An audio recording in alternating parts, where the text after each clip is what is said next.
नमस्कार, मैं हूं राजमोहन तिवारी और आप जुड़ चुके हैं लाइव बिहार के साथ। बिहार विधानसभा की खाली हुई 2 सीटों पर उपचुनाव 30 अक्टूबर को होना है। इस संबंध में जहां एक तरफ एनडीए की सहयोगी दल जेडीयू ने अपने उम्मीदवारों को तय कर लिया है कि कौन इस बार उपचुनाव में उम्मीदवारी देंगे, वहीं दूसरी तरफ महागठबंधन में पेच फंसता नजर आ रहा है, क्योंकि 2020 के विधानसभा चुनाव में तारापुर से राजद ने अपना उम्मीदवार उतारा था, तो वहीं दरभंगा की कुशेश्वर स्थान सीट से कांग्रेस महागठबंधन से उम्मीदवारी दे रही थी। लेकिन इस बार के उपचुनाव में राजद दोनों ही सीटों से अपना उम्मीदवार उतारने की तैयारी में है, लेकिन कांग्रेस अपने खाते की सीट को छोड़ने की बिल्कुल भी मूड में नजर नहीं आ रही है। ऐसे में महागठबंधन में अभी तक पेच फंसा हुआ है कि आखिरकार कौन पार्टी किस सीट पर चुनाव लड़ेगी।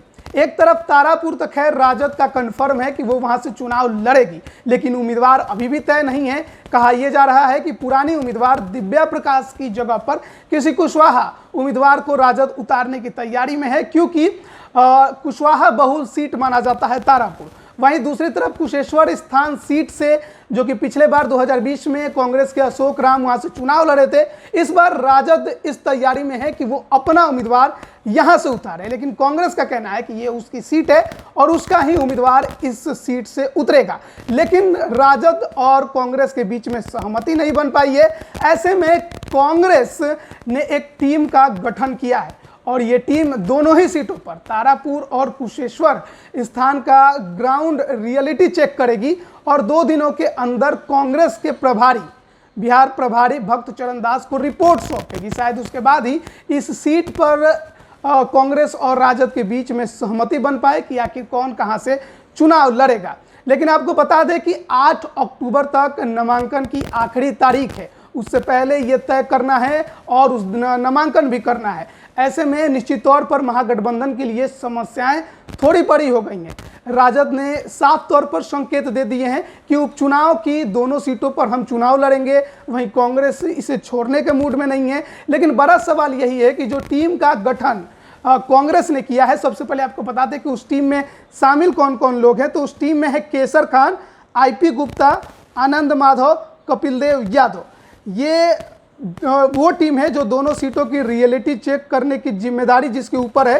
टीम कुशेश्वर स्थान और तारापुर जाएगी और 2 दिनों के भीतर इसकी रिपोर्ट कांग्रेस के बिहार प्रभारी भक्त चरण दास को सौंपेगी। लेकिन बड़ा सवाल यही है कि आखिर ये टीम कौन सी रियलिटी चेक करेगी, क्योंकि तारापुर और कुशेश्वर स्थान की अगर बात करें तो तारापुर तो निश्चित तौर पर राजद का है और राजद वहां से तो उम्मीदवार उतारेगी ही। लेकिन कुशेश्वर स्थान की अगर रियलिटी चेक करने की बात होती तो शायद इस टीम का कुछ कार्य समझ में आता। लेकिन शायद कांग्रेस इस टीम के माध्यम से राजद पर दबाव बनाने की तैयारी में होगी कि अगर आपने हमें इस बार कुशेश्वर स्थान से उम्मीदवारी नहीं दी तो शायद हम आपके खिलाफ भी तारापुर में उम्मीदवार दे दें।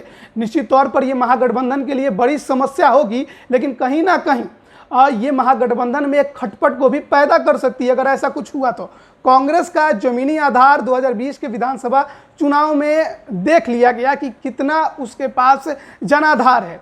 काफ़ी कम स्ट्राइक रेट रहा और महागठबंधन का सरकार नहीं बनने के पीछे कांग्रेस के इसी स्ट्राइक रेट को जिम्मेदार भी माना गया था। ऐसे में अगर कांग्रेस राजद के खिलाफ तारापुर में भी उम्मीदवार देती है तो कुछ खासा नुकसान कर पाएगी, इसका अनुमान लगाना थोड़ा कठिन है। वहीं कुशेश्वर स्थान पर अगर दोनों महागठबंधन की दल आरजेडी और कांग्रेस टकराते नजर आई तो निश्चित तौर पर फायदा एनडीए की सहयोगी दल जेडीयू को होगा।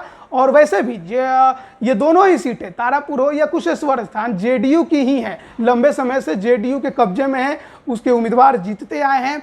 वहीं इस बार की अगर उपचुनाव की बात करें तो जेडीयू के उम्मीदवार लगभग तय हो चुके हैं, केवल औपचारिक ऐलान होना बाकी है।